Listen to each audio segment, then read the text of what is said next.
සාදු සාදු සාදු. අපට මේ උතුම් ධර්මය පෙන්වා දෙන අපගේ ගුරු දේවෝත්තම කල්යාණ මිත්‍ර පින්වත් ලොකු ස්වාමින් වහන්සේට ඔබ අප හැම දිනාගේම নমස්කාරය වේවා. සාදු සාදු සාදු. නමෝ බුද්ධාය. තෙරුවන් සරණයි. වැඩ සිටින ගෞරවනීය මහා සංඝරත්නයන් අවසර ශ්‍රද්ධාවන්ත වාසනාවන්ත පින්වතුනි, අදත් වෙනදා වගේම ඔබ සූදානම් වෙන්නේ වේදල්ල සදහම් පිළිසඳර සමග සම්බන්ධ වන්නට.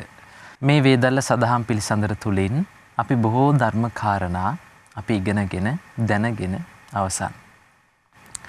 පින්වතුනි, මේ වේදල්ල සදහම් පිළිසඳර තුලින් අපි ඉගෙන ගන්නේ, සාකච්ඡා කරන්නේ ඒ බුදුසසුනේ වැඩ සිටපු නිකලෙස් උත්තමයන් වහන්සේලා විසින් පවත්වන්නට යෙදුන උතුම් ධර්ම සාකච්ඡාවන්හි සඳහන් වෙන දහම් කාරණා පිළිබඳව.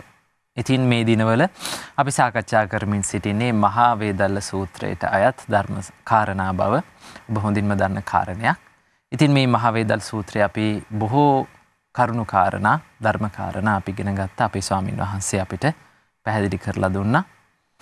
ඉතින් අදත් වෙනද වගේම අපේ ස්වාමින් වහන්සේ අපිට මේ දහම් කාරණා පැහැදිලි කරලා දෙන්න මේ මැදිරියට වැඩමකට වදාලා. ඉතින් අපගේ පින්වත් ස්වාමින් වහන්සේ අපි ප්‍රථමයෙන්ම මේ වැඩසටහන සඳහා පිළිගනිමු. අවසරයි ස්වාමින් වහන්සේ. නමෝ බුද්ධාය. පින්වතුනි, අද දවසේදී මේ වේදල්ල සදහම් පිළිසඳර සඳහා විකාශන දායකත්වයේ දරන්නේ දෙහිවල ගල්වල පාර පැරකුම් මාවත අංක 35 නිවසේ පදිංචි පින්වත් පද්මප්‍රිය කාර්ය වසම් මහත්මයා ඇතුළු දූදරුවන් සහ මොරටු විශ්වවිද්‍යාලයේ මිතුරු කැලවිසින් කියලා සඳහන් කොට තිබෙනවා. ඉතින් මේ පින්වතුන්ගේ සදහැබර දායකත්වයෙන් යුතුව තමයි අද දවසේදී මේ වේදල්ල සදහම් පිළිසඳර ඔබ වෙත ගෙන එන්නේ. පින්වතුනි, අපි ගියවර වැඩසටහන තුලින් අපි සාකච්ඡා කළා සමාධිය පිළිබඳව. ඒ වගේම පළවෙනි ධානය පිළිබඳව අපි සාකච්ඡා කළා. අපිට අපේ ස්වාමීන් වහන්සේ සමාධිමත් සිතක් ඇති කරගන්නේ කොයි ආකාරයෙන්ද? ඒ වගේම මේ සිත වඩන්නේ කොයි ආකාරයෙන්ද කියන කාරණය පිළිබඳව පැහැදිලි කිරීමක් කරන්නට යෙදුණා.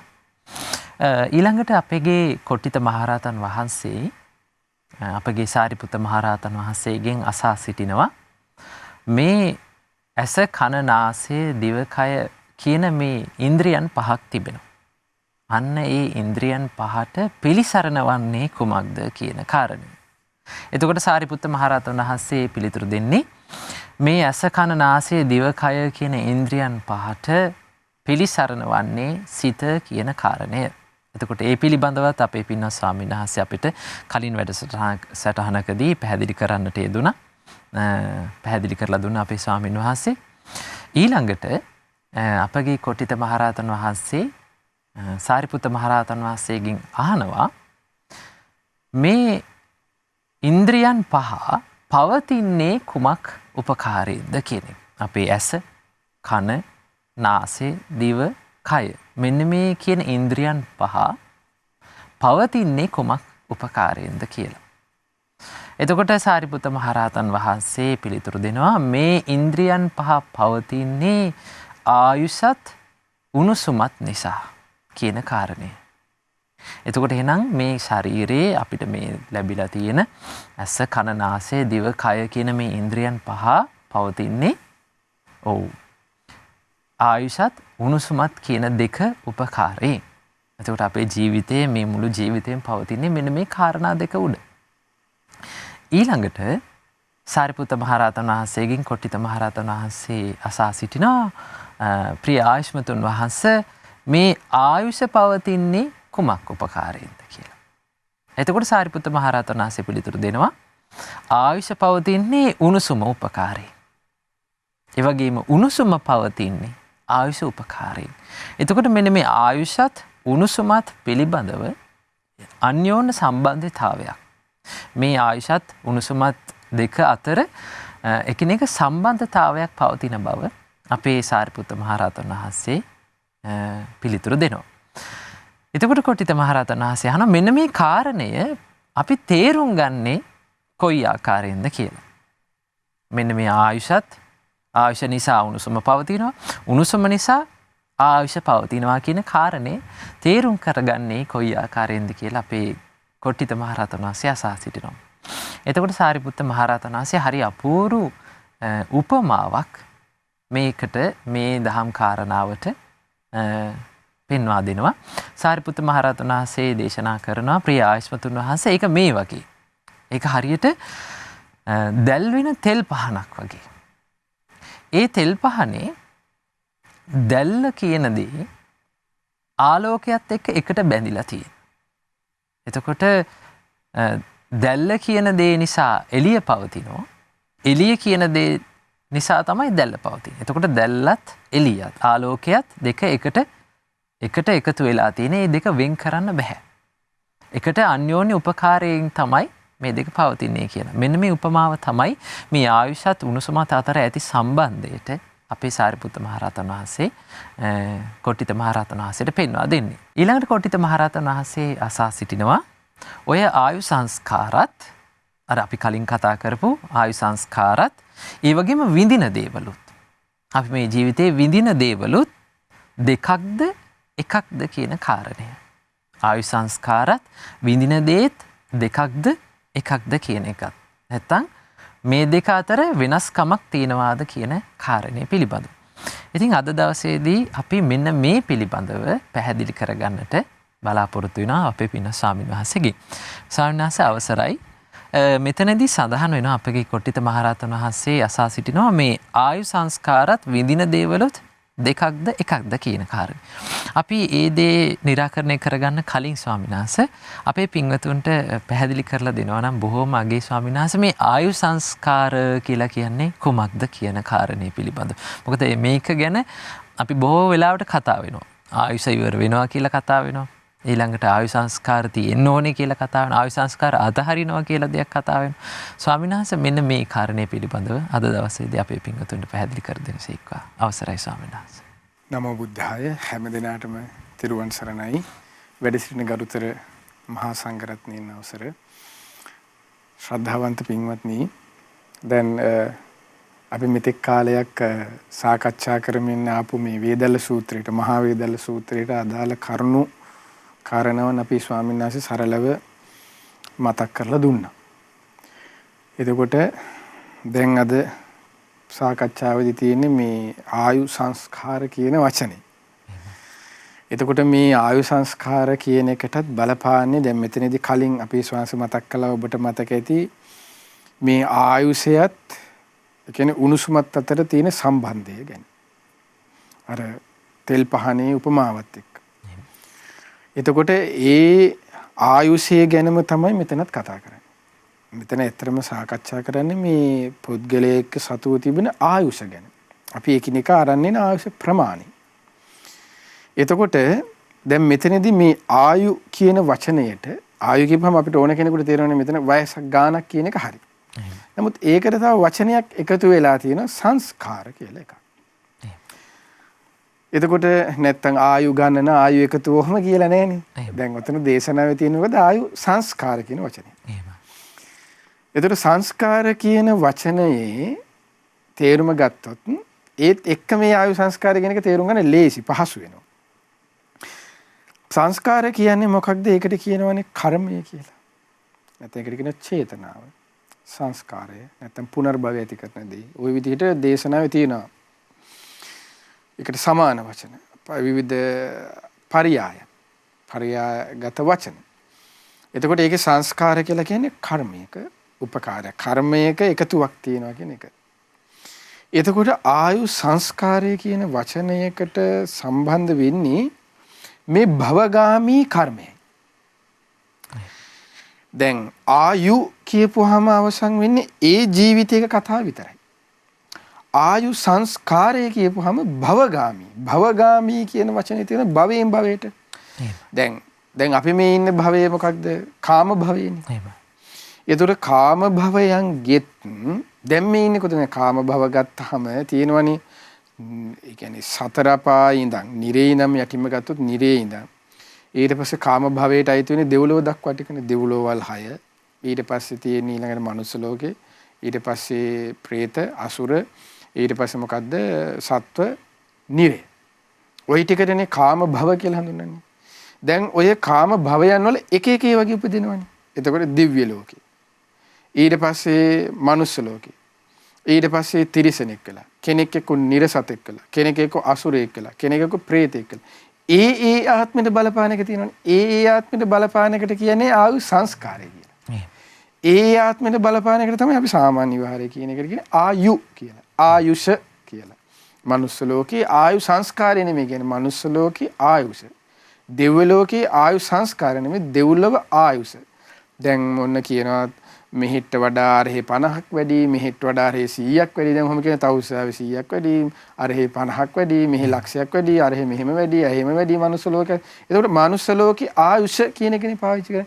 ආයු සංස්කාරය කියන එක නෙමෙයි. ඊට පස්සේ සත්වයාගේ ආයුෂ, නිරසතාගේ ආයුෂ. දැන් ආනන්තරීය පාප කර්මය කරපුවාම ඒ පාපේ තිබෙන කර්මානුරූප පසුබිමත් එක්ක ලැබෙන ආයුෂ තමයි යන්නේ කල්පයක් නෙවෙයි. එතකොට ඒක ආයු සංස්කාරයෙන් එක ආයුෂ. ඒ කාලයට කියන වචනයක්. ආයු සංස්කාරය කියපුවාම ඒකට කියන්නේ මුළු භවයටම සියලු භව. කාම ඊට පස්සේ කාම භවය, රූප භව, අරූප භව. ඒ සියලු භවයන්ගේ නිදහස් වීමක් කියන එක තමයි ආයු සංස්කාරය අතහැරියා කියලා කියන්නේ. මොකද සංස්කාර කියන වචනේ තියෙනවා තමයි පුනර්භවය ඇති කරන නිසා ඒකට කියන සංස්කාර කියලා. නැවත උපතකට සකස් කරලා දෙනවා. නැවත උපතකට සකස් කරලා දෙන්නේ නැවත උපතක් වෙනස යන දැන් අපි කලින් වැඩසටහන කතා කරේ භව තුනක් තියෙනවා කියලා. ඒ භව තුනෙන් එකට යන්නේ දෙන්නේ කාම, රූප, අරූප. එතකොට ඒ කාම, රූප, අරූප සියලු භවයන්ගේ උපතකින් සම්පූර්ණයෙන්ම නිදහස් වන ආකාරයෙන් ඒ භවයන්ගේ කාම භවවල ගත්තාම ඒ කාම ලෝක තුල එකිනෙක කාම මනුස්ස දිව්‍ය මේ වගේ ඊට පස්සේ රූප භවවල ගත්තාම ඒ රූප භවයට අදාළ බ්‍රහ්ම ලෝක අරූප භවය ගත්තාම නේව සංඥා ඥා සංඥා යතන ආකින්චන්දන ඒ වගේ ලෝක ඒ සියලු භවයන්ගේ යන්න උපකාරී වෙන සංස්කාරය ඒ සංස්කාරය තුල තියෙන ඒ භවයන්ට ආයුෂ ප්‍රමාණය ඒ සියලු භවයන්ගෙන් නිදහස් වීමට කියන නම තමයි සියලු භවගාමී කර්මය. ඒ භවයන්ට යන්න උපකාරුනේ කර්මයනේ. යම් කර්මයක් නේ. දැන් පුඤ්ඤාභි සංස්කාරයෙන් සුගතිය, දිව්‍ය මනුස්ස තලවලට යන. අපුඤ්ඤාභි සංස්කාරවලින් පාපය. ඒකෙන් අරන් යන පහළ ලෝක වලට සතර අපාය. ආනෙන්ජයෙන් අරන් යන බ්‍රහ්ම තලවලට. එතකොට අන්න ඒ වගේ සියලු සංස්කාර යන්ගේ උපකාරයෙන් ඇතිවන භවගාමී කර්මයෙන් නිදහස් වීමට තමයි කියන්නේ සියලු ආයු සංස්කාර අතහැරියා කියන එක. එහෙමයි. එතකොට ඒ කියන්නේ දැන් මෙතනදී ආයු සංස්කාර අතහරිනවා කියන එක අපිට බෑ කරන්න. එහෙමයි. සෝවාන් ශ්‍රාවකයෙකුට කරන්නත් බෑ. අනාගාමී ශ්‍රාවකයෙකුට කරන්නත් බෑ. සකදාගාමී ශ්‍රාවකයෙකුටත් බෑ. ආයු සංස්කාරය අතහරිනවා කියන්නේ රහතන් වහන්සේට විශේෂගාමී වූ දෙයක්. එහෙමයි. එතකොට සෝවාන් ශ්‍රාවකයාගේ මෙහෙම එකක් තියෙනවා. සෝවාන් ශ්‍රාවකගේ සතර පායගාමී කර්මයිසේ. නමුත් සතර පායග කාම භවයෙන් නිදහස් නැහැ. මෙතන සම්පූර්ණ කරන භවගාමී කර්මයක් එක්ක. එහෙමයි. එතකොට සියලු භවයන්ගෙන් භවගාමී කර්මයෙන් නිදහස්. දැන් ඕක හරි ලස්සනට විස්තර වෙන්නේ මේ මහා පරිනිබ්බාන සූත්‍රයේ අටුවාවේ. මේ ආයු සංස්කාරයට උපකාර වන්නා වූ ස්වභාවයත් එක්ක මේ භවගාමී කර්මයේ තියෙනවා. ඒකනේ භවගාමී කර්මයන්ගෙන් ඒ කෙනාට නිදහස් වෙන්නේ අනිත්‍ය වශයෙන්, දුක් වශයෙන්, අනාත්ම වශයෙන්. මේ පංච උපාදානස්කන්ධේ නැත්තම් ස්කන්ධ ධාතු ආයතන වශයෙන් තියෙනවනේ. ඒ ආකාරයෙන් නෝනින් විමසීමකි. ඒක මේ භවගාමී කර්මයට. එතකොට ඒ සම්බන්ධව තිබෙන ස්වභාවය තමයි භාග්‍යතුන් වහන්සේ දේශනා කරන්නේ මෙතනදී ආයු සංස්කාර අත්හැරිය කියන්නේ. ඒ කියන්නේ ආයේ නැවත උපතකට යන්නේ නැති විදිහට සියලු සංස්කාර අත්හැරලා තියෙනවා. ඒ වගේම තමයි දැන් ඒ අත්හරින කාලය තුල ඒ උතුමන් වහන්සේ ඉන්න ලෝකේ තියෙනවා. දිව්‍ය ලෝක නම් දෙවියෙක් විදිහට. බ්‍රහ්ම ලෝක නම් බ්‍රහ්මයෙක් විදිහට. භාග්‍යතුන් වහන්සේ නම් ආයු සංස්කාර අත්හැරිය කොහෙද? මනුස්ස ලෝකෙනේ. ඒකට අන්න ඒක තමයි ඒ සියලු ඒ ජීවිතයේ තිබෙන සම්පූර්ණ ආයු ප්‍රමාණය. එතන ආයුෂ කියලා කියන්නේ. එහෙම.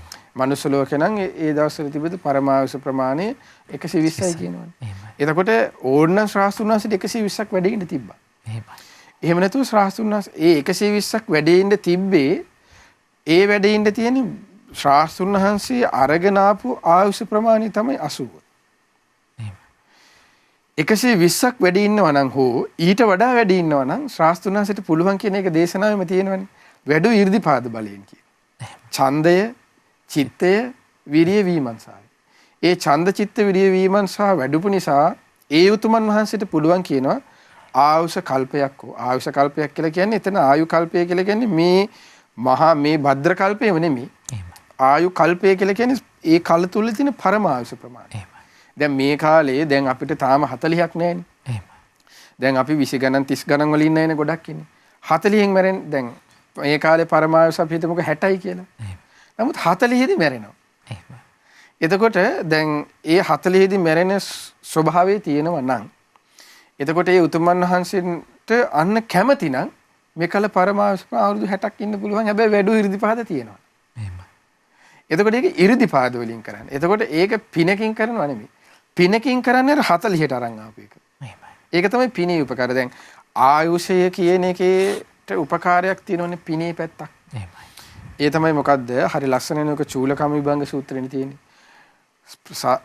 මේ සසර ගමනේදී යම් කිසි කෙනෙක් මනුස්ස ආත්මයක් ගත්තාම උපතක ලබාගෙන ඉන්නකොට එයා ඒ මනුස්ස ආත්මෙදී ප්‍රාණඝාතයේ යෙදিলা නම් ඒ ජීවිතේදී බහුල වශයෙන් කරලා තියෙන ප්‍රාණඝාතය නේ. දැන් බහුල වශයෙන් මිනිස්සේ ප්‍රාණඝාතයේ දෙන්නේ නැහැ. මොකද බහුල වශයෙන් කරලා තිබෙන්නේ ප්‍රාණඝාතය කියන කර්ම නම් එයාට ඒකෙන් රැස්වෙන කර්මයෙන් එයාට ඊට පස්සේ දුගති උපතක් ලැබලා ඒ මනුස්ස ලෝකයට ආපුවම ආයුෂ අඩුයි. අන්න ඒකට කර්මානුරූප පසුබිමක් ඒ ආයු සංස්කාරය නෙමෙයි. ඒ කර්මානුරූප පසුබිම ආයුෂයටයි ආවේ. ඒ ආයුෂය තමයි යන්න අඩු උනේ. එයාගේ පරමායුෂේ කාලේ 60යි නම් එයා වුණ දැන් මේ කාලේ આવුත් එහෙම අවුරුදු 20න් 15න් යනවා. එතකොට ඒක තමයි අර කර්මානුරූප සේකුත් එක්ක ආවේ. දැන් භවගාමී කර්මය කියන්නේ භවයකින් භවයකින් උපතක් කියන එක. ඒ දෙක හොඳට තේරුම් ගන්න ඕනේ. ආයුෂයටත් කර්මයේ බලපෑමක් තියෙනවා. භවයට කොහොමත් කර්මානුරූප ස්වභාවයක් තියෙනවමනේ. එතකොට ඒකනේ පුනර්භවය කියලා කිව්වේ සංස්කාරය කියන්නේ. එතකොට ඔය කරුණු දෙක තමයි විස්තර කරගන්න. තේරුම් කරගන්න. ආයු සංස්කාරය අත්හරිනවා කියලා කියන්නේ මේ ජීවිතයේ තුල ඒ උතුමන් වහන්සේ සම්පූර්ණයෙන්ම හරියට කොහොමද නැවත එතකොට ඒ කියන්නේ පරම ආයුෂ ප්‍රමාණයකුත් තව තියෙනවා නම් එයත් අත්හරිනවා. ඊට පස්සේ භවයෙන් කොහොමත් නිකලස් වුණාට පස්සේ නිරුද්ධයිනේ. අන්න ඒකට ඒ ස්වභාවයට කියනවා ආයු සංස්කාර අත්හැරියා කියලා. ඒ කියන්නේ මේ Taman මේ ජීවිතේ රංගාපියම් ආයුෂ ප්‍රමාණයක් ඇද්ද? ඒ ප්‍රමාණය සම්පූර්ණයෙන්ම භුක්ති විඳලා අවසන් කරනවා. ඒ ආයු සංස්කාර ඒ ආයු සංස්කාරය කියන එක අයිති වෙන්නේ වැඩි 이르දිපාද තිබෙන අරහත් උතුමන් වහන්සේට. ඒකයි ආයු සංස්කාර කියන වචනේ තේරුම. එයින් අරගෙන යන්න පුළුවන් තව ඉස්සරහට ඕන. දැන් ඒ ආයුෂ ප්‍රමාණය විතර නෙමෙයි. වැඩි 이르දිපාද බලයෙන් යම් රෝගී බවක් තියෙනවා කියමු. එහෙමයි. 이르දිපාද බලයෙන් ඒ රෝගී බව උනත් යටපත් කරගන්න පුළුවන්. දැන් භාග්‍යතුන් වහන්සේම තමයි ඒකට උදාහරණයක් ගත්තොත් එහෙම ලෝහිත පක්ඛන්දිකා කියන රෝගය හැදෙන ලේ අතිසාරය. භාග්‍යතුන් වහන්සේ ලේ බඩ යෑමේ රෝගය හැදෙනවා. එතකොට භාග්‍යතුන් වහන්සේ පරිනිබ්බාන සූත්‍රයේ තියෙන්නේ වැඩි 이르දිපාද බලයෙන් තමයි රෝගය යටපත් කරන්නේ. දැන් අපි රෝගය යටපත් කරන්නේ පෙරඬෝල් පෙත්තෙන් එක්ක මොකක් හරි ඉන්ජෙක්ෂන් එක මොකක් හරි. ඒතර 이르දිපාද බලයෙන් වැඩි 이르දිපාද බලයෙන්. අන්න ඒක යටපත් කරන්නේ. ඒ වේදනාව. එතකොට අන්න ඒකයි ස්වභාවය. 이르දිපාද කියලා කියන්නේ අන්න එහෙම එකක්. ආයුෂ වැඩි දැන් එතනදී තව විස්තර තියෙනවා ඔය වගේ යම් කිසි දෙයක් යම් කිසි දැන් ඒ වැඩි 이르දිපාද තිබෙන උතුමන් වහන්සේගේ තව ස්වභාවය තමයි තව කෙනෙක් මැරෙන්න ඉන්නවා කියමු. දැන් ඔන්න අපේ ස්වාමීන් වහන්සේ 이르දිපාද වඩලා තියෙන්නේ කියමු හොඳට. 이르දිපාද වැඩි උතුමන් වහන්සේ නම. මම හෙට මැරෙනවා. දැන් ස්වාමීන් වහන්සේ කැමති නම් ස්වාමීන් වහන්සේ දැක්කනම් ඒක ස්වාමීන් වහන්සේගේ 이르දිපාද බලයෙන් මගේ මරණය මට හෙට මැරෙන්න නොදී තව කාලයක් අල්ලන් ඉන්න පුළුවන්. හැබැයි ඒක මගේ දෙයකින් නෙමෙයි ස්වාමීන්ගේ 이르දිපාද බලයෙන් ඒක වෙන්නේ. ඒකට උදාහරණයක් හරි ලස්සන තියෙනවා. මොග්ගල්ලාන මහරහතන් වහන්සේගේ යාළුවෙක් ඉන්නවා. මොග්ගල්ලාන මහරහතන් වහන්සේගේ යාළුවාගේ දානයක් බාර ගන්නවා. මොග්ගල්ලාන මහරහතන් වහන්සේගේ යාළුවා දානයක් බාර ගන්නවා බුද්ධ ප්‍රමුඛ මහා සංඝයාට. එදාම තමයි කවුද විශාකා කවුද මේ සීවිලි කුමාරයාට දරුවෙක් සීවිලි කුමාරයා බිහි වෙන්නේ. සීවිලි කුමාරයාගේ අම්මට අවුරුදු 7යි මාස 7යි දවස් 7ක් කර බඩ ඒකේ සතුටට සීවිලි කුමාරයාගේ තාත්තා ඇවිල්ලා කියන්නේ සීවිලි කුමාරයා කියන්නේ සීවිලි මහරහතන් වහන්සේ. ඒ ළමා වයසේ. තාත්තා ඇවිල්ලා දානට ආරාධනා කරන බුදුරජාණන්සේට සතුටට. එහෙම. දරුවා ලැබිච්ච එකේ දැන් අවුරුදු 7ක් ඉඳලා හම්බුණා කියන්නේ මව්කුස දැන් මේ මාස 8ක් අපේ අම්මලාට උස්සන් ඉන්න බෑනේ. එතකොට කොච්චර අමාරුද? එතකොට අවුරුදු 7ක් ඉන්නවා කියන්නේ.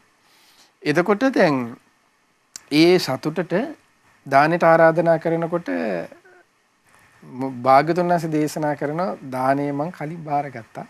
හැබැයි මේ දානේ බාරගත්තේ අපි මොග්ගල්ලාණන්ගේ යහළුවෙකුගේ දානයක්. ඒ යාළුවත් එක්ක කතා බහ කරගත්තොත් දානේ විසඳ ගන්න පුළුවන් කියලා. එහෙමයි. දැන් ඊට පස්සේ තමයි සීවිලි කුමාරයාගේ තාත්තා ගිහිල්ලා යාළුවා හම්බෙනවා. මොග්ගල්ලාන මහරහතන්ගේ යාළුවා. යාළුවා හම්බුනාට පස්සේ යාළුවා කතා වෙනවා හරි දෙන්නම් කියලා. ඊට පස්සේ මොග්ගල්ලාන මහරහතන් වහන්සේට කියනවා යාළුවා ඊට පස්සේ දැන් සීවිලි කුමාරයාගේ තාත්තත් ඉන්නේ තැන. කියනවා හැබැයි ස්වාමීනි දැන් හෙට දානේ මේ මම දැන් දානේ බඩු ටිකක් ගෙනල්ලා තියෙන්නේ. ඉතින් දැන් තව මේ දවස් කීපකින් පස්සේ දානේ බඩු ටික තියාගන්න පුළුවන් වෙයිද දන්නේ නරක් වෙන්න පුළුවන්. හැබැයි මං මෙයාට දානේ බාර දෙනවා ස්වාමීනි. මොග්ගල්ලාන මහරහතන් කියන දැන් යාළුවා දානේ බාර දෙනවා. ඔබ වහන්සේට අප වෙන්න පුළුවන්ද? මේ දානේ බඩු නරක් වෙන්නේ නැතුව තියාගන්නවා කියලා. එහෙමයි. මොග්ගල්ලාන මහරහතන් කියන පුළුවන්. එහෙමයි.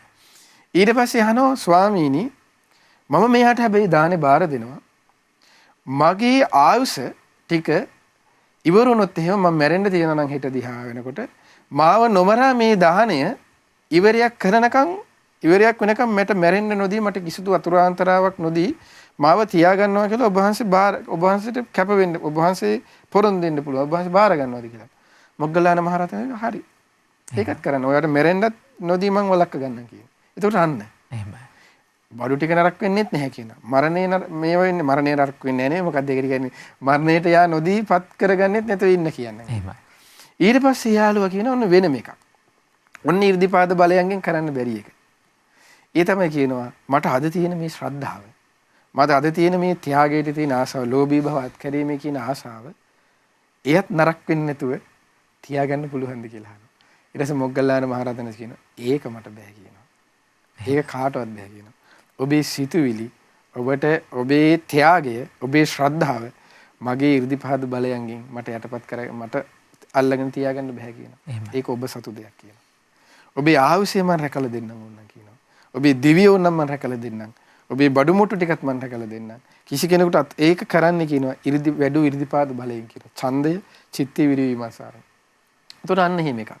ඒකයි මේ කල්පයක් අල්ලලා කල්පයක් ඕනනම් ඉන්නත් පුළුවන්. නැති වෙන්නත් පුළුවන්. ඒක තමයි සියල්ල අත්හැරිය කියන්නේ. ඒක ආයු සංස්කාරය අත්හරිනවා කියලා කියන්නේ. ඒක ඒ සියලු භවගාමී කර්මයන් උත් තිබෙන ස්වභාවයත් ඒ වගේම කල්පයක් වැඩ සිටින්න පුළුවන් නම් ඒ කියන්නේ පරමාවශ්‍ය ප්‍රමාණය වැඩ සිටින්න තියෙන කොටත් එයත් 이르දිපාද බලයෙන් ඉන්න පුළුවන්කමක් තියෙනකොට ඒ සියල්ලත් අතහැරලා කර්මානුරූප ඒ ජීවිතයට කර්මානුරූපව අරන් ආපු ආයුෂ ප්‍රමාණය සම්පූර්ණයෙන්ම ගෙවලා පරිනිර්වාණයටපත් වීමට තමයි කියන්නේ ආයු සංස්කාර අත්හරිනවා කියන එක. එහෙමයි ස්වාමීන් වහන්සේ.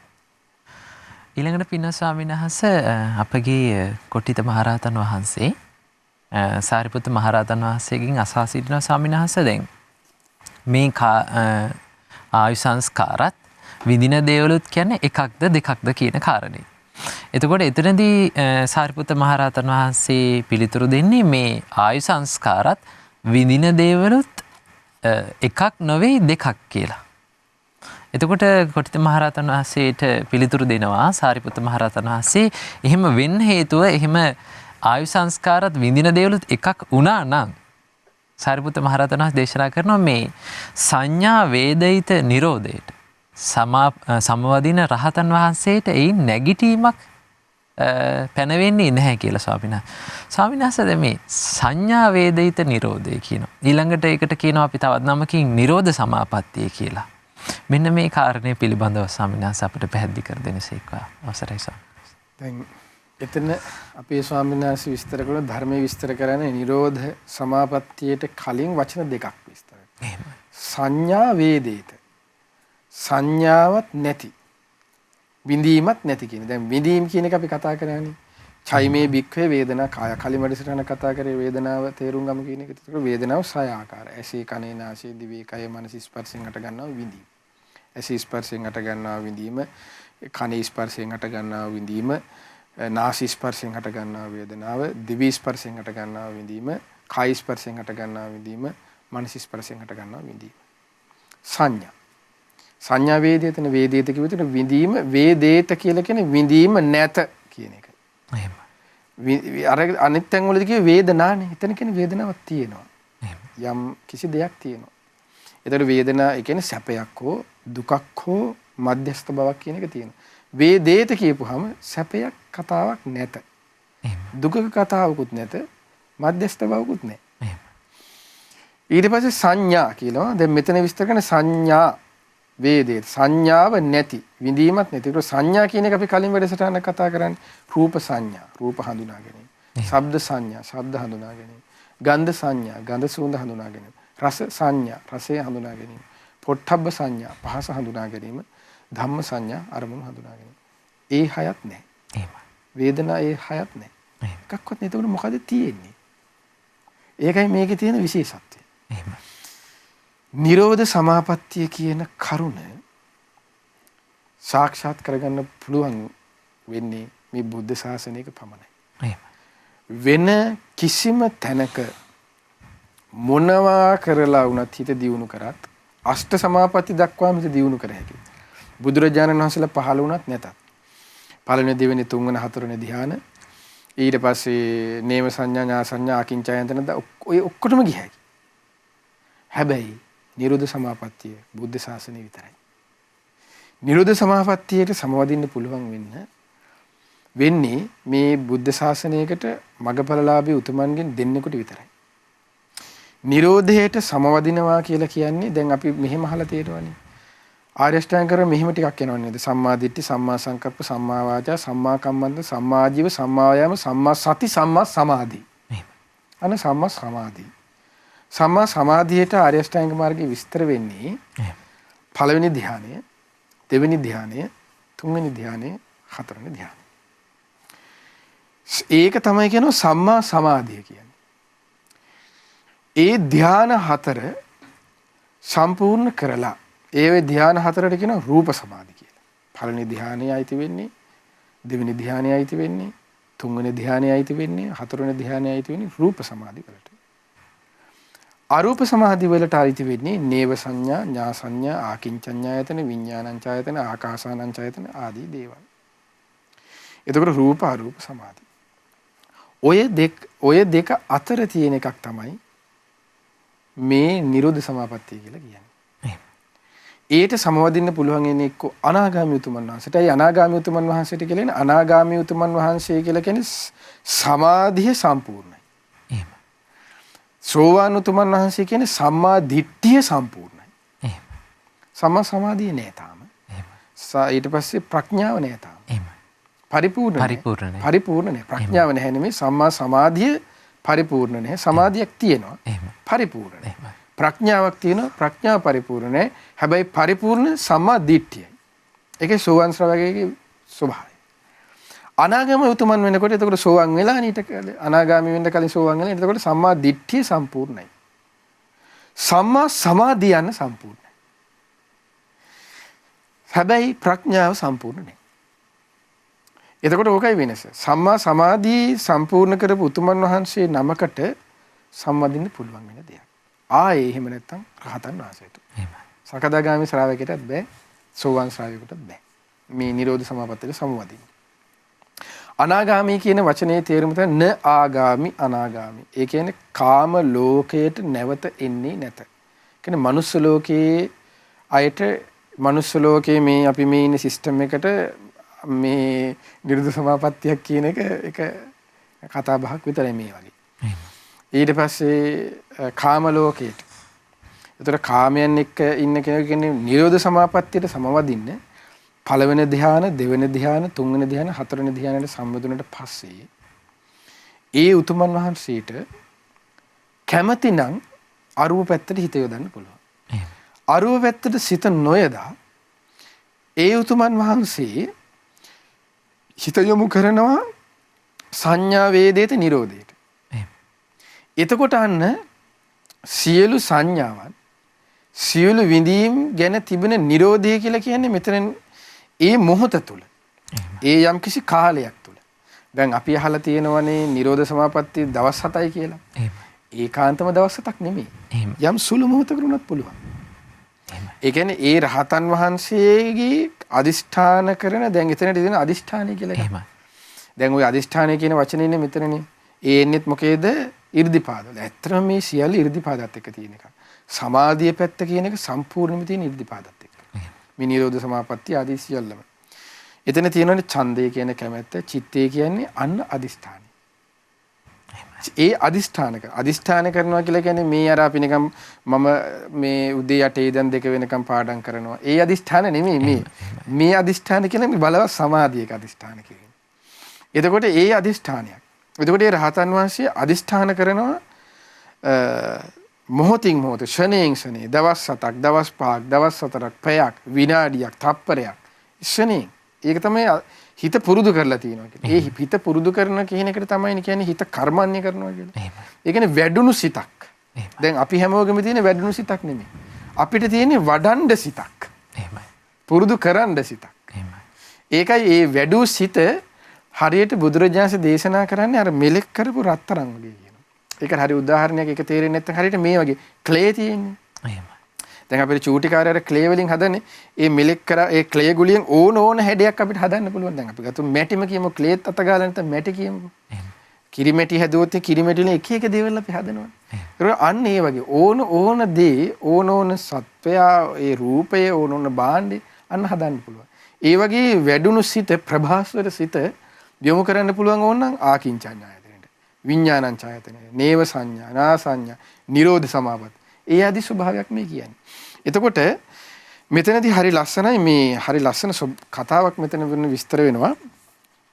ඒ තමයි මේ මහා වේදල සූත්‍රයේ අටුවාවේ මේ කොටස තියෙන්නේ. ඒ තමයි දැන් මෙතන හරි ලස්සනයි යම් භික්ෂුවක් අරූප ධර්මයන්ගේ පැවැත්වීමෙන් උකටලීව. ඒ කියන්නේ අරූප ධර්මයට හිත යන්න අකමැතිව. ඒ කියන්නේ දැන් රූප සමාධි තියෙන. රූප සමාධි කියවේ 4 වෙනි ධ්‍යානය දක්වාම තියෙනවා. පැවැත්මෙහි උකටලීව සංඥාවද වේදනාවද නිරුද්ධ කොට. එතකොට අර සංඥා වේදනා නිරුද්ධයෙන් සංඥා වේදනා කියන කරුණු දෙක අයිති වෙන්නේ බුද්ධ ශාසනයේ සංස්කාර වලට. ඒ සංස්කාර තමයි පටිච්චසමුප්පාදේ විස්තර වන්නේ කාය සංඛාර, වචී සංස්කාර, චිත්ත සංස්කාර කියලා. එතනදී කාය සංස්කාර කියන්නේ කාය හා ප්‍රතිබද්ධ නිසා. කායත් එක්ක එකතු වෙලා තියෙන නිසා. වචී සංස්කාර කියන්නේ වචනයත් එක්ක. චිත්ත සංස්කාර කියලා කියන්නේ සිතත් එක්ක. එතනදී ඉස්සරලාම පළවෙනි ධ්‍යානය කාමයෙන් නිරුද්ධයි. දෙවෙනි ධ්‍යානයට සම්බන්ධ වෙනකොට වචී සංස්කාර කියන එක නිරුද්ධයි. ඒ කියන්නේ විතක්ක ਵਿਚාර කියන කරුණු දෙක නැහැ. එතකොට ඉතුරු වෙන්නේ සංස්කාර තව දෙකයිනේ. මොනවද ඒ? කාය සංස්කාරයත් චිත්ත සංස්කාරයත්. ඔහම 4වෙනි ධ්‍යානයට සම්බන්ධ වෙනවා. 4වෙනි ධ්‍යානයට සම්බන්ධ වෙනවත් එක්කම ආස්වාස ප්‍රස්වාස නතර වෙනවා. එතකොට කාය සංස්කාර කතාවත් ඉවරයි. දැන් ඔන්න වචී සංස්කාර නැහැ, කාය සංස්කාර නැහැ. එකක් ඉතුරු වෙලා තියෙනවා. මොකද්ද? චිත්ත සංස්කාර.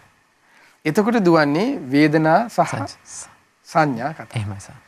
සංඥා වේදිත කියනකොට අර තියෙන මොකක්ද? චිත්ත සංස්කාරයත් නිරුද්ධයි. එතකොට සිතුවිලි පැවැත්මකුත් නිරුද්ධ නැහැ.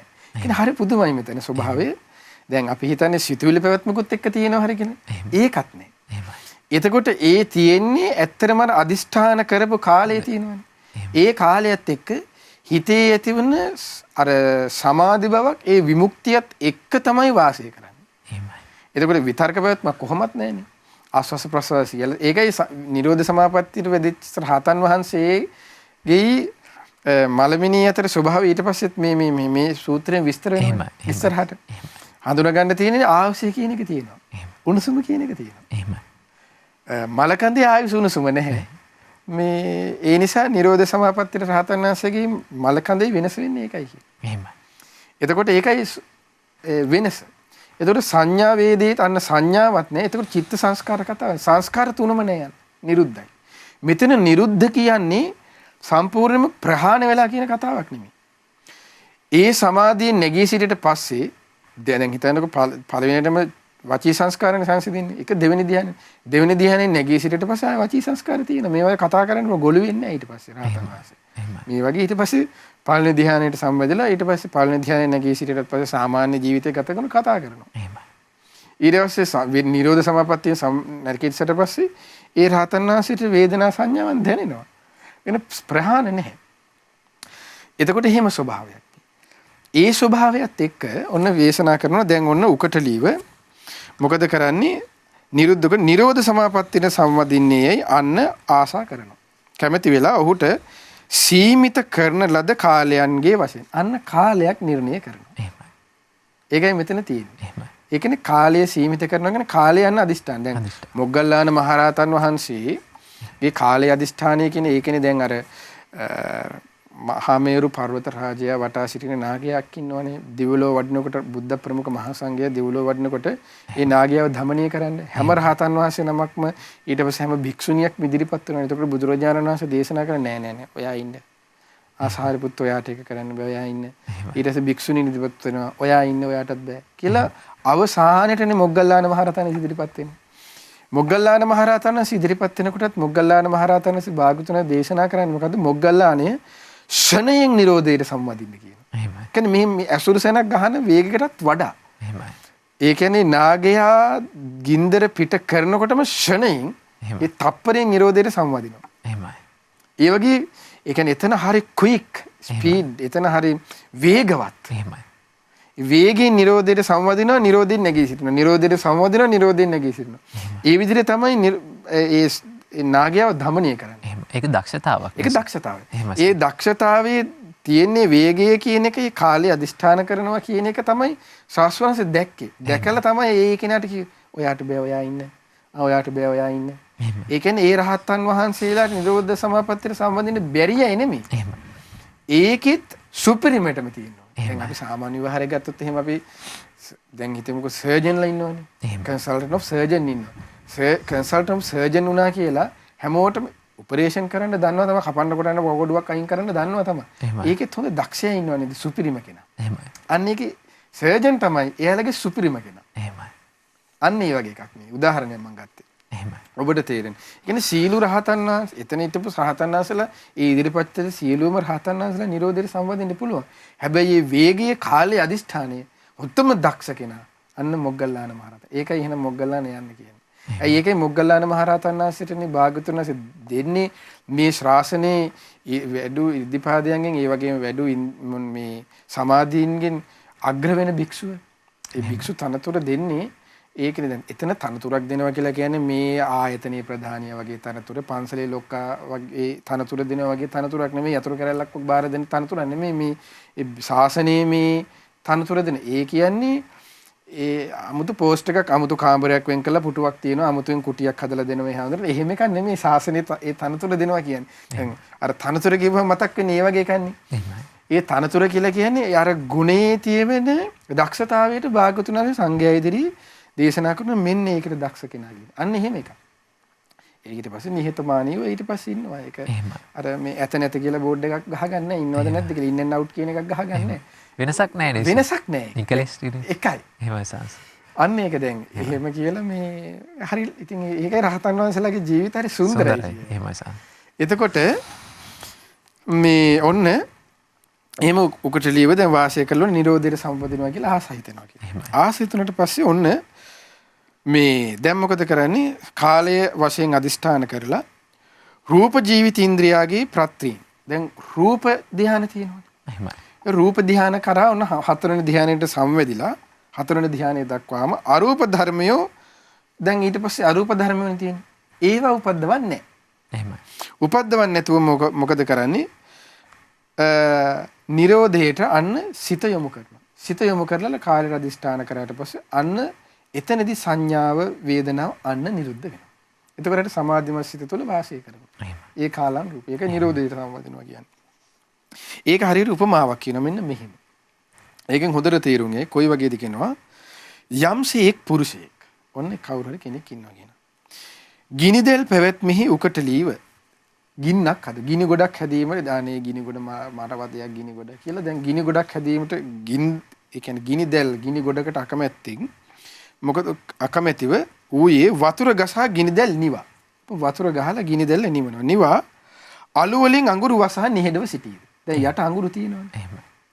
ඒකෙන් මොකද කරන්නේ? අලු වලිනුත් අර අඟුරු ටික වහන. අඟුරු වසා නිහෙඩව සිටීද. නැවත යම් විටක ගිනි වලින් ප්‍රයෝජනයක් වේ නම් ඔහුට අලු ඉවත් කොට. එහෙම. අඟුරු උඩටගෙන දර දමා කටින් පිඹුහෝ යමකින් හරි පවන් ගහලා හරි පවන් සැලීමකින් හෝ කරයිද එවිට යලිත් අර ගිනි දැල්ල උපදී. එහෙමයි. අන්න එපරදින් ගිනි දැල්ල නැගීම මෙන්න අන්න ගිනි දැල්ල වගේ කියන අර අරූප සමාධි ටික. අරූප පැත්තට යන්න බෑ මට. එහෙමයි. කියලා අන්න මොකද්ද? එපරදි ගිනි දැල් නැගීම වෙනුවෙන් අරූප සමාපatti ධර්මය.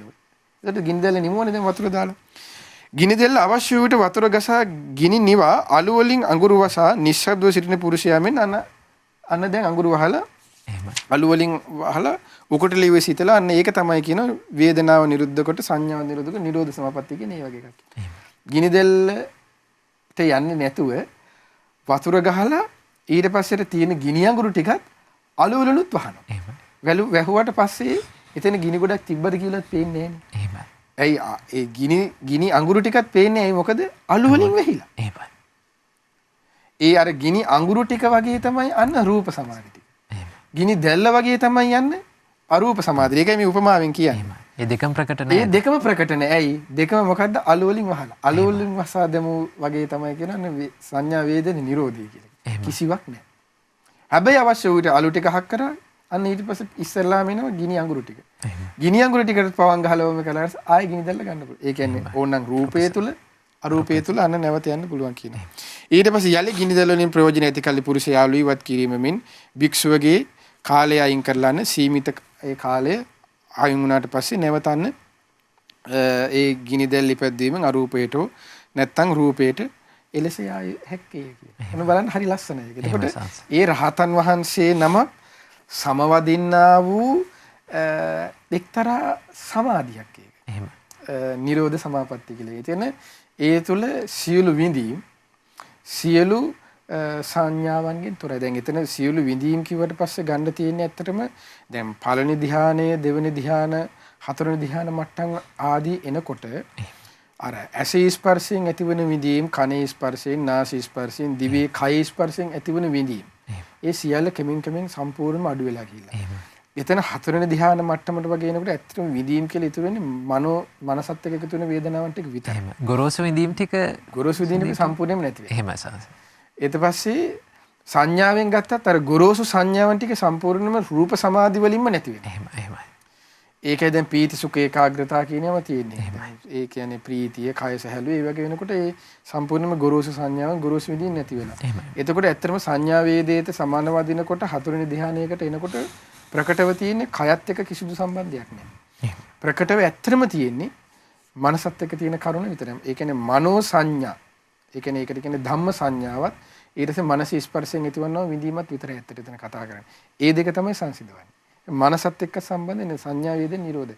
එතකොට තියෙන තනිකර කාලයත් එක්ක අදිෂ්ඨාන කිරීමෙන් සමාධියක පැවැත්මක් විතරයි. හැබැයි ඒකේ තියෙන ස්වභාවය කියන්නේ ඒත් පටිච්චසමුප්පාදේ නතර නේ. හරි පුදුමයි මේ චිත්ත විපර්යාසය කියන එක. එහෙමයි. සංඥාවක් නැහැ, විඳීමක් නැහැ, චිත්තයගේ පැවැත්මකුත් නැහැ. හැබැයි ඇයි? ආයුෂය කියන එක තියෙනවා. එහෙමයි. ඇයි?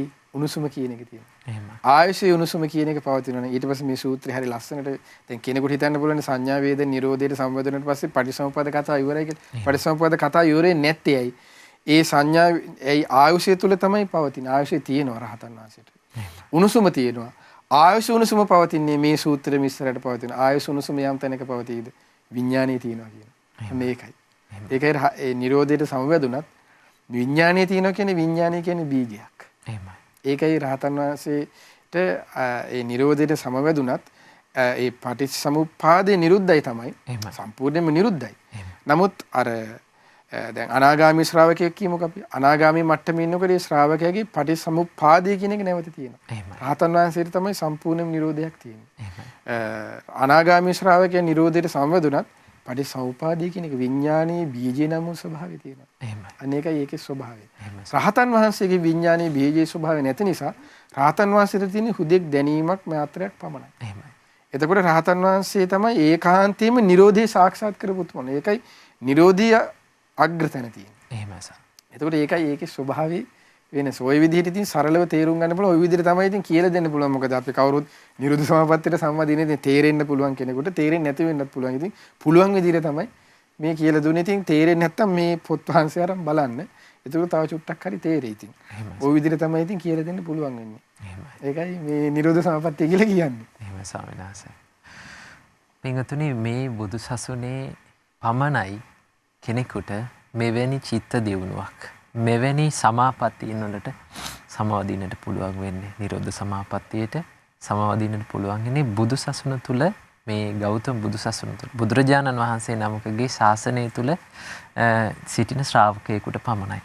ඉතින් අද දවසේදී අපේ පින්වත් ස්වාමීන් වහන්සේ අපිට ආයු සංස්කාර පිළිබඳවත් ඒ වගේම නිරෝධ සමාපත්තිය පිළිබඳවත් අපිට පැහැදිලි කරලා දුන්නා. ඉතින් අපි අපගේ පින්වත් ස්වාමීන් වහන්සේට පුණ්‍යානුමෝදනා සිදු කරමු. අපගේ පින්වත් ස්වාමීන් වහන්සේ නිදුක් වේවා, නිරෝගී වේවා, සුවපත් වේවා. පින්වත් ස්වාමීන් වහන්සේටත් උතුම් චතුරාර්ය සත්‍ය ධර්මය අවබෝධ කරගැනීමේ වාසනාව උදා වෙත්වා. සාදු සාදු සාදු. මේ ආකාරයෙන් අද දවසේදීත් වේදල සදහම් පිළිසඳර නිමාවටපත් වෙනවා. ඉතින් ඊට ප්‍රථමයෙන් අපි පුණ්‍යානුමෝදනාව සිදු කරමු. අද දවසේදී වේදල සදහම් පිළිසඳර සඳහා විකාශන දායකත්වයේ ධර්මින් පින් රැස් කරගත්තේ දෙහිවල ගල්වල පාර පැරකුමාවත අංක 35A නිවසේ පදිංචි පින්වත් පද්මප්‍රිය කාර්යවසම් මහතා ඇතුළු දූ දරුවන් සහ මොරටුව විශ්වවිද්‍යාලයේ මිතුරු කැල විසින් රැස් කරගන්නට යෙදුණු සියලුම පුණ්‍ය ධර්මයන් ප්‍රථමයෙන්ම අනුමෝදන් කරමු. සියලුම දෙවියන්ට සියලු දෙවියෝ මේ පින් සතුටින් අනුමෝදන් වෙත්වා. දෙවියෝ දිව්‍ය ආශිර්වාදයෙන් වැඩෙත්වා. දෙවියන්ගේ දැහැමි රැකවරණය අද දවසේදී මේ සදහම් පිළිසඳර සඳහා විකාශන දායකත්වයේ දරූ සියලු පින්වතුන් හට සලසා දෙත්වා. දෙවියන්ටත් උතුම් චතුරාර්ය සත්‍ය ධර්මය අවබෝධ කර ගැනීමේ වාසනාව උදා වෙත්වා. රැස් කරගන්නට යෙදෙන සියලුම පුණ්‍ය ධර්මයන් අනුමෝදන් කරමු. ගුරු දේවෝත්තම කල්යාණ මිත්‍ර පින්වත් ලොකු ස්වාමීන් වහන්සේට මේ පුණ්‍යානුමෝදනාවෙන් අපගේ පින්වත් ගුරු දෙවිඳුන් නිදුක් වේවා, නිරෝගී වේවා, සුවපත් වේවා, චිරජීවනයේ ලබත්වා. පින්වත් ලොකු ස්වාමීන් වහන්සේටත් උතුම් චතුරාර්ය සත්‍ය ධර්මය අවබෝධ කරගැනීමේ වාසනාව උදා වෙත්වා. රැස් කරගන්නට යෙදෙන සියලුම පුණ්‍ය ධර්මයන් අනුමෝදන් කරමු. මේ පරලෝකීය ඥාතීන්ට විශේෂයෙන්ම මොරටු විශ්වවිද්‍යාලයේ සේවයෙන් විශ්‍රාම ලැබ සිට 2021 ජූලි මාස 17 වන දින මිය පරලොව ගිය දුර්ගා කල්යාණී අලහකෝන් බිරිඳට, මෑණියන්ට, නැන්දනියට, මිත්තනියට, යෙහෙලියට මේ පින් අනුමෝදන් වෙත්වා. ඒ වගේම දායකත්වයේ දරු සීල පින්වතුන් නමින් අනන්ත සසර පුරා මිය පරලොව යන්නට යෙදුණු සීලොම ඥාතීන්ටත් මේ පින් අනුමෝදන් වෙත්වා. ඒ සීලොම මියගේ ඥාතීන්ගේ පරලොව ජීවිත සුවපත් වෙත්වා, සැපවත් වෙත්වා. වහවහා සසර දුකින් මිදෙත්වා. රැස් කරගන්නට යෙදුණු සියලුම පුණ්‍ය ධර්මයන් අනුමෝදන් කරමු. සුජීවත්ව සිටින සියලු පින්වතුන්ට අද දවසේදී වේදල සදහම් පිළිසඳර සඳහා විකාශන දායකත්වයේ දරූ දෙහිවල ගල්වල පාර පැරකුම් මාවත අංක 35A නිවසේ පදිංචි පින්වත් පද්මප්‍රිය කාර්යවසම් මහතාටත් ඒ දූ දරුවන් සියලුම දෙනාටත් මොරටු විශ්වවිද්‍යාලයේ පින්වතුන් සියලුම දෙනාටත් මේ පින් අනුමෝදන් වෙත්වා. තුනුරුවනේ අනන්ත ගුණානුභවයෙන් ඒ සියලු පින්වතුන් නිදුක් වේවා, නිරෝගී වේවා, සුවපත් වේවා, චිරජීවනයේ ලබත්වා. කරන කින යහපත් කටයුතු, රැකිරක්ෂා කටයුතු, දුදරුවන්ගේ අධ්‍යාපනික කටයුතු සර්ව ප්‍රකාරයෙන්ම සාර්ථක වේවා. ඒ සියලු පින්වතුන්ටත් උතුම් චතුරාර්ය සත්‍ය ධර්මය අවබෝධ කර ගැනීමේ වාසනාව උදා වෙත්වා. රැස් කරගන්නට යෙදුණු සියලුම පුණ්‍ය ධර්මයන් අනුමෝදන් කරමු. අද දවසේදී මේ උතුම් දහම් කාරණා අපට පැහැදිලි කරලා දුන්න අපගේ පින්වත් ස්වාමීන් වහන්සේටත්, මහමෙවුනා වාසී, ලක්වාසී, ලෝවාසී සියලුම පින්වත් ස්වාමීන් වහන්සේලාටත්, අනගාരികා මෑණියන් වහන්සේලාටත් මේ පින් අනුමෝදන් වෙත්වා. අනගාരിക උපාසක දූපතුන්ටත්, ශ්‍රද්ධා කාර්ය මණ්ඩලයේ සියලුම දෙනාටත්, ශ්‍රද්ධා මාසික ධර්ම දාන සමාජිකයන් ඇතුළු ඔබ අප සියලුම දෙනාටත් මේ පින් අනුමෝදන් වෙත්වා. තුනුරුවනේ අනන්ත ගුණානුභවයෙන් ඒ ඔබ අප සියලුම දෙනාත් නිදුක් වේවා, නිරෝගී වේවා, සුවපත් වේවා, චිරජීවනයේ ලැබේවා. ඔබ අප සියලුම දෙනාටත් උතුම් චතුරාර්ය සත්‍ය ධර්මය අවබෝධ කර ගැනීමේ වාසනාව උදා වෙත්වා. සාදු සාදු සාදු. හැම දිනාටම තෙරුවන් සරණයි. නමෝ බුද්ධාය. මෙවැනි වටිනා ධර්ම දේශනා ශ්‍රවණය කිරීමට ශ්‍රද්ධා ඩේලි YouTube චැනලය සබස්ක්‍රයිබ් කරන්න.